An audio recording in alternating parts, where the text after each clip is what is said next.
Hello बच्चों, welcome back to my YouTube channel LTR GK study पे आप सभी का स्वागत है। एक नए वीडियो पे आज फिर से।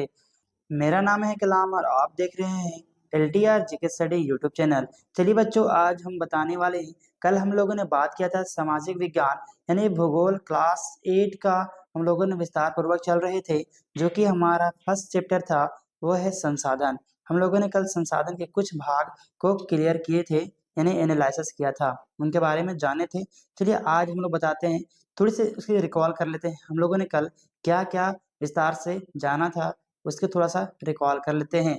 तो चलिए देखते हैं हम लोगों ने कल क्या क्या बात की थी हल्के शॉर्ट में, उसके बाद हम लोग चलेंगे उससे आगे। ठीक है, तो ध्यान से वीडियो को अंत तक अवश्य देखिएगा। तो चलिए स्टार्ट करते हैं, है ना।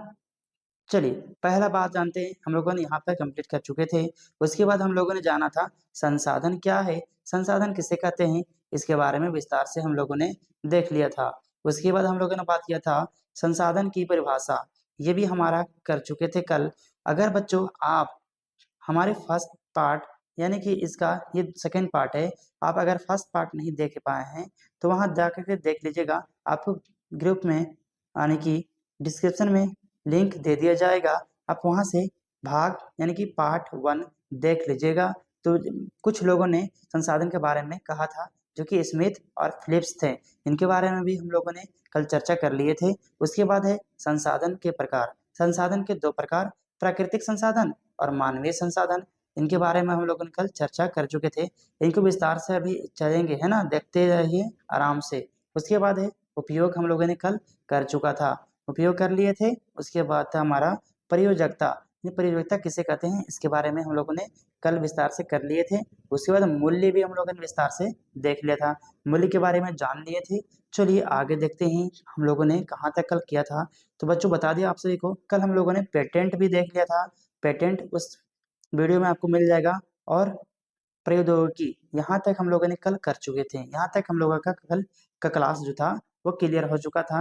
तो चलिए अब हम लोग जानते हैं बच्चों संसाधन के प्रकार। आज हमारा क्लास स्टार्ट होने वाला है, तो जल्दी से वीडियो को लाइक कर देंगे और क्लास को स्टार्ट करने के लिए एक थंब देने की जरूरत है। बच्चों यहाँ पे आपको पे नहीं किया जाना पड़ रहा है, आपको पैसा देने की जरूरत नहीं पड़ रही है, बस आपको एक लाइक करने की जरूरत पड़ रही है, तो वो भी आप नहीं करते हैं। जल्दी से लाइक कर दो और वीडियो को लाइक कर दो भाई, उसके बाद हमारे चैनल को सब्सक्राइब कर लो। चलिए अब हम बात करते हैं संसाधन के प्रकार के बारे में, विस्तार पूर्वक एक एक चीज जानते हैं। संसाधन के प्रकार, तो जानते हैं संसाधन के प्रकार में पहला है प्राकृतिक संसाधन। क्या है प्राकृतिक संसाधन, तो विस्तार से पहले समझते हैं कि प्राकृतिक संसाधन क्या है, किसे कहते हैं हम प्राकृतिक संसाधन।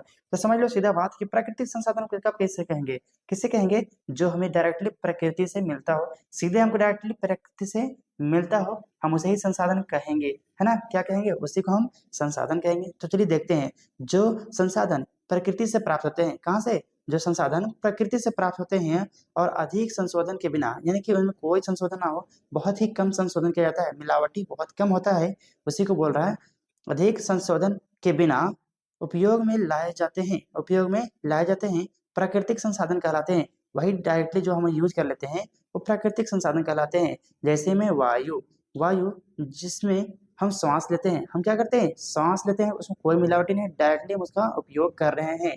हमारे नदियां, झील का जल, मृदा, खनिज, सभी प्राकृतिक संसाधन है। ये जितना चीज है ये सभी प्राकृतिक संसाधन है। विभिन्न समूहों में प्राकृतिक संसाधनों का वर्गीकरण उनके विकास एवं उपयोग के स्तर, उद्गम, भंडार एवं वितरण के अनुसार किया गया है। उनका बहुत ही समूह में विभिन्न भागों में क्या किया गया है, प्राकृतिक संसाधनों को वर्गीकृत किया गया है, जिसमें विकास के आधार पर, ठीक है, उपयोग के स्तर पर, उद्गम, भंडार एवं वितरण के अनुसार इन संसाधन को, प्राकृतिक संसाधन को बांटा गया है। तो चलिए एक एक करके भी विस्तार से हम लोग चलेंगे आगे। तो देखते हैं हम लोग नेक्स्ट क्या है, अब हमारा है वास्तविक संसाधन। कौन सा संसाधन बच्चों, तो वास्तविक संसाधन। क्या होता है वास्तविक संसाधन, क्या है वास्तविक संसाधन, इसके बारे में थोड़ा हम लोग जानते हैं, है ना।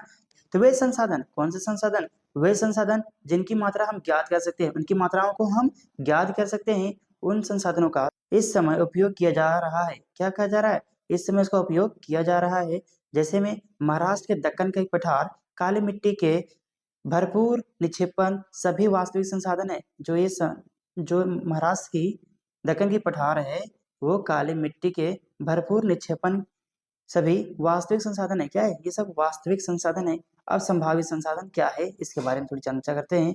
संभावित संसाधन क्या है? तो बच्चों समझ लो, संभावित संसाधन वह संसाधन जो संभव किया जा सकता है कि हाँ वहाँ कुछ मिल सकता है, तो कुछ कुछ जगहों पे मिलेगा आपको वे संभावित संसाधन, तो वही संसाधन जो है वह संभावित संसाधन कहलाएंगे। देखते हैं वे संसाधन जिनकी महत्वपूर्ण मात्रा ज्ञात नहीं की जा सकती है, इनकी जो मात्रा है वो ज्ञात नहीं किया जा सकता है, लेकिन इसका उपयोग भविष्य में किया जा रहा है। क्या किया जा रहा है? उसका उपयोग भविष्य में किया जा रहा है।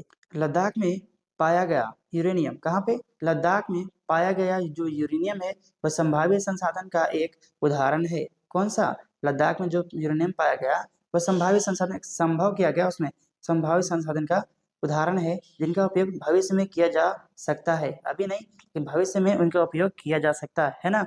चलिए आगे देखते हैं बच्चों, ध्यान से लगे रहिए हमारे साथ में, बिल्कुल एकदम आराम से। कहीं दिक्कत हो तो आप कमेंट कर लेना, है ना। तो चलिए जानते हैं अब क्या है संसाधन के वितरण। अब संसाधन के बांटते हैं, वितरण करते हैं, है ना। तो उसमें क्या है? पहला है सर्वव्यापक और स्थानिक। इसमें दो भागों में बांटा गया है। कौन कौन है? सर्वव्यापक और स्थानिक संसाधन। किसके? तो संसाधन के वितरण को बांटा गया है। तो क्या है सर्वव्यापक? यानी कि समझ लो सीधा बात, जो हर जगह मिलता हो, हर जगह मिले, वह है सर्वव्यापक। और स्थानीय संसाधन, जो संसाधन कहीं कहीं कुछ कुछ जगहों पे मिले, वह है स्थानीय संसाधन। तो जानते हैं पहले सर्वव्यापक, जो संसाधन सभी जगह पाए जाते हैं, जो संसाधन सभी जगह पाए जाते हैं, जैसे में वायु, जिन्हें हम सांस लेते हैं, जिन्हें क्या करते हैं? हम सांस लेते हैं। वायु हर जगह पर मिल जाता है ना। उसके बाद है स्थानिक संसाधन। क्या है स्थानिक संसाधन? तो वे संसाधन जो कुछ निश्चित स्थान पर ही पाए जाते हैं, कुछ निश्चित स्थान पर ही पाए जाते हैं, जैसे में तांबा, लोहा, अयस्क, ये सब क्या है? स्थानिक संसाधन। ये हर जगह नहीं मिल सकता, कुछ कुछ जगहों पर ही मिलता है सिर्फ, है ना। इसलिए क्या है? स्थानिक संसाधन है। अब चलिए बच्चों जानते हैं हम लोग हैं थोड़ा सा उत्पत्ति के आधार पर संसाधन को। किसके आधार पर? उत्पत्ति के आधार पर बात करते हैं संसाधन का वर्गीकरण। तो उत्पत्ति के आधार पर ही बच्चों दो भागों में संसाधन को बांटा गया है। कौन कौन से भागों में है वो भी जान लेते हैं थोड़ी हम लोगों ने। ठीक है, तो क्या है? पहला है जैव संसाधन और दूसरा है अजैव संसाधन। अब जैव संसाधन किसे कहते हैं और अजैव संसाधन किसे कहते हैं, इसके बारे में थोड़ी चर्चा कर लेते हैं विस्तार से, है ना। तो जैव संसाधन, जो भी चीज जिंदा हो, जिसमें जान हो, जो इसमें जान हो वो जैव संसाधन, और जिसमें जान ना हो वो अजैव संसाधन यानी कि निर्जीव संसाधन।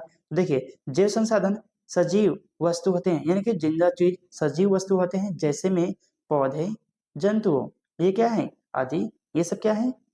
ये सब हमारा है वो है जैव संसाधन। उसके बाद है अजैव संसाधन। तो निर्जीव वस्तु होते हैं। कौन सा वस्तु? निर्जीव वस्तु होते हैं, जैसे मृदा, चट्टाने, ये सब क्या है? निर्जीव है, मरा हुआ चीज है, ये निर्जीव वस्तुएं हैं, इसलिए क्या होंगे? ये होंगे अजैव संसाधन। तो हम लोगों ने देख लिया संसाधन के वितरण। हाँ, संसाधन के वितरण को देख लिया, जिसमें है आपका सर्वव्यापक संसाधन और स्थानीय संसाधन। अब है उत्पत्ति के आधार पर हम लोगों ने देख लिया, उत्पत्ति के आधार पर संसाधन का वर्गीकरण। तो जैव संसाधन और अजैव संसाधन, इनके बारे में हम लोगों ने क्लियर कर लिया। तो बच्चों जल्दी से हमारे चैनल को सब्सक्राइब कर लो और वीडियो को लाइक कर दो। यार आप लोग लाइक नहीं करते हो, कंजूसी करते हो यार, ये सब कंजूसी करने की चीज नहीं है।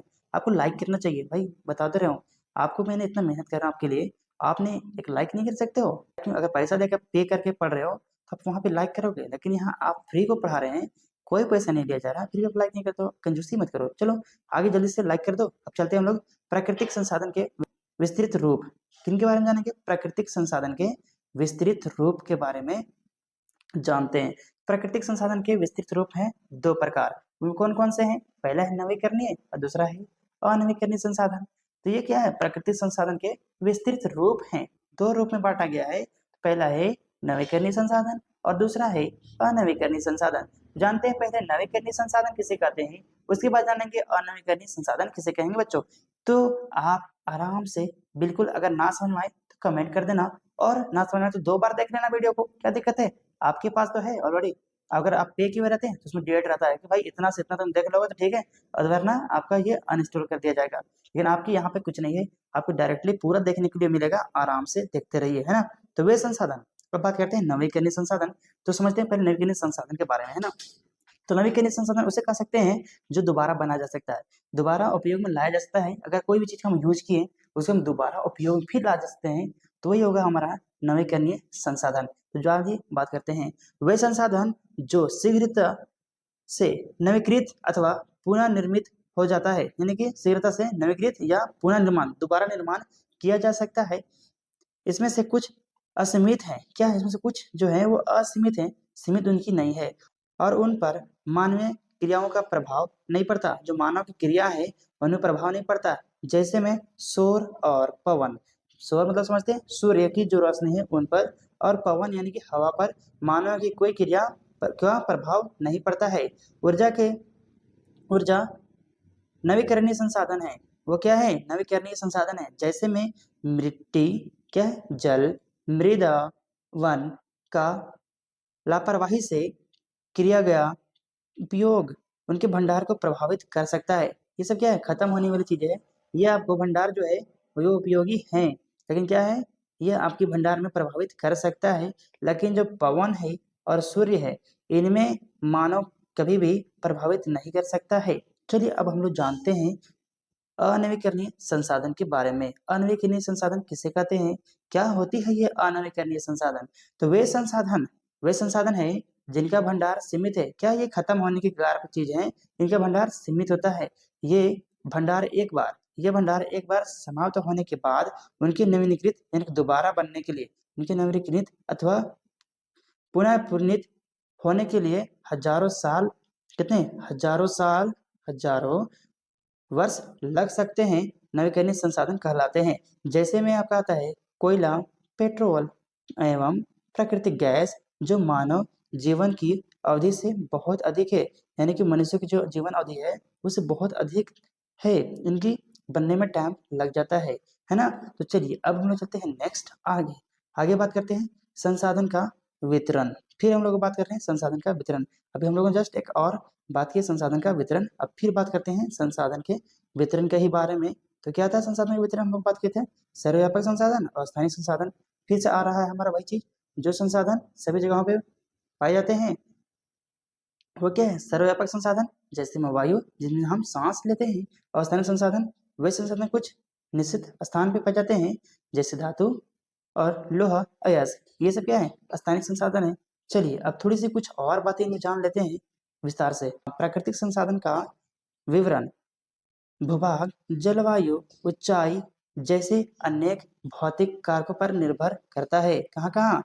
जलवायु, भूभाग, ऊंचाई जैसे अनेक भौतिक कारक। कौन से कारक? भौतिक कारण पर निर्भर करता है। चलिए अब जानते हैं मानव निर्मित संसाधन के बारे में। किनके बारे में बच्चों जानेंगे? मानव निर्मित संसाधन के बारे में। क्या होती है मानव निर्मित संसाधन? तो पहले यही जानना हमको बहुत ही जरूरी है मानव निर्मित संसाधन के बारे में। तो बच्चों आप लोग बता दूं, आप जहाँ बैठे हैं, आप जिस चीज पे बैठे हैं वो क्या है? मानव निर्मित संसाधन है। क्यों नहीं? अब समझिए सिंपल सी बात, मानव निर्मित जो वर्ड है उसी पे आपका आंसर मिल जाएगा। जिसको मानव ने निर्मित किया है, निर्माण किया है, वही है हमारा मानव निर्मित संसाधन।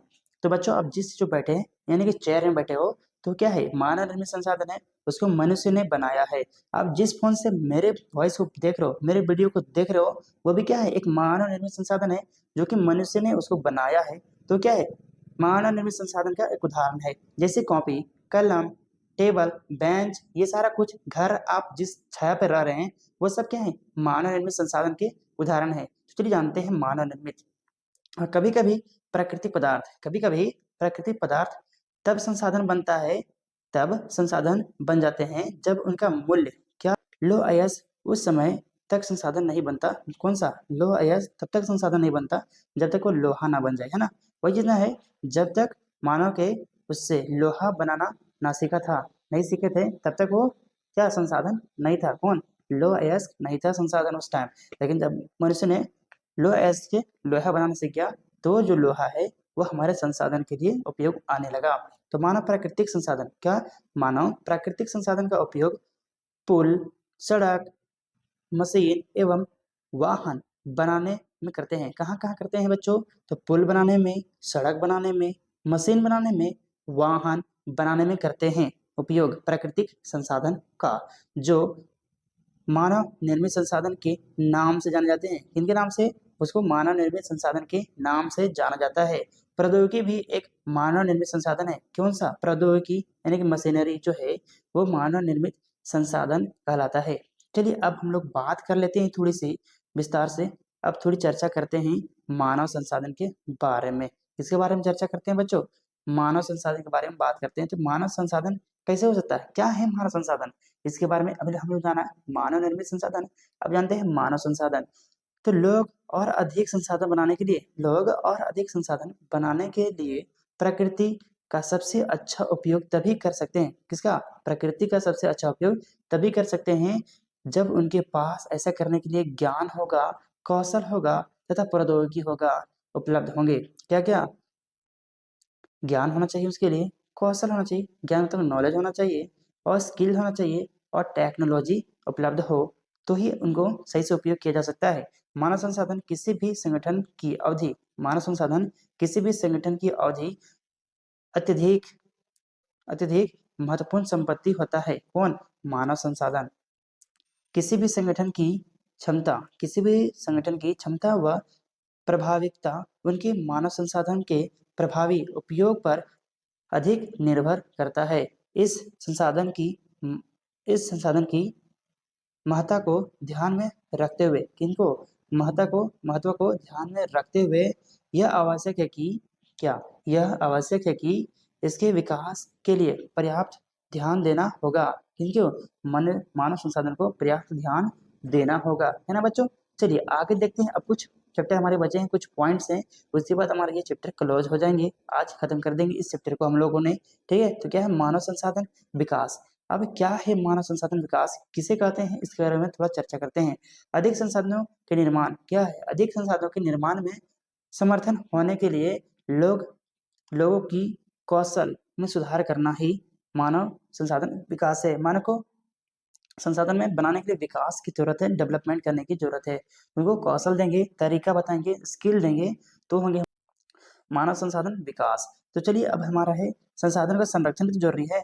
हम अंधाधुंध संसाधनों का उपयोग कर देंगे तो वो कुछ दिनों में खत्म भी तो हो जाएगा, लेकिन उनको बचा कर रखना है तो भी है, आगे हमारे आने वाली पीढ़ी के लिए बचा कर रखना भी तो है ना। तो क्या है संसाधनों का संरक्षण? संसाधनों को सतर्कतापूर्वक उपयोग करना। किनका? सतर्कतापूर्वक उपयोग करना, और उन्हें नवीकरणीय के लिए समय देना, नवीकरण दोबारा बनने के लिए समय देना ही वो कहलाता है हमारा संसाधन संरक्षण। अब चलिए थोड़ी सी बात है, एक पॉइंट बची है हमारा है, वह है सतत पोषणीय विकास। क्या है? सतत पोषणीय विकास के बारे में थोड़ी चर्चा करते हैं। क्या है सतत पोषणीय विकास? तो संसाधनों का उपयोग करने की आवश्यकता, संसाधनों का उपयोग करने की आवश्यकता और भविष्य के लिए उनके संरक्षण में संतुलन बनाए रखना सतत पोषणीय विकास है। यानी कि आप उपयोग भी कर रहे हैं और उनके संरक्षण भी कर रहे हैं, तो वही हमारी हो गई सतत पोषणीय विकास कहलाएंगी। तो बच्चों चलिए आज हमारा चैप्टर यहीं पे कंप्लीट होता है। आज हम लोगों ने इस चैप्टर को कंप्लीट कर चुका है पूरा का पूरा। तो बच्चों अगर कहीं भी डॉट है और कोई चैप्टर में कोई पॉइंट छूट गया है तो आप कमेंट करके बता देंगे, आपको नेक्स्ट वीडियो में वो सारा कुछ मिल जाएगा। तो बच्चों तो कैसा लगा आप सभी को वीडियो? अगर वीडियो आपको अच्छी लगी है तो वीडियो को लाइक कर दे, और आप हमारे चैनल नए हैं तो चैनल को सब्सक्राइब करके बेल आइकन को प्रेस कर लीजिए, ताकि आपको इस तरह के वीडियो सबसे पहले आप सभी तक पहुंच सके। और अच्छी बात यह है कि अगर आप क्लास 8, 9 और 10th के बच्चे हैं या फिर 12th के बच्चे हैं तो आपको क्लास बिल्कुल फ्री ऑनलाइन क्लासेस मिलने वाली है यूट्यूब पर, रिकॉर्डेड एंड लाइव क्लास के तौर पर। तो बच्चों आज के लिए इतना ही। हमारे चैनल को सब्सक्राइब जरूर करें। तब तक के लिए जय हिंद, वंदे मातरम।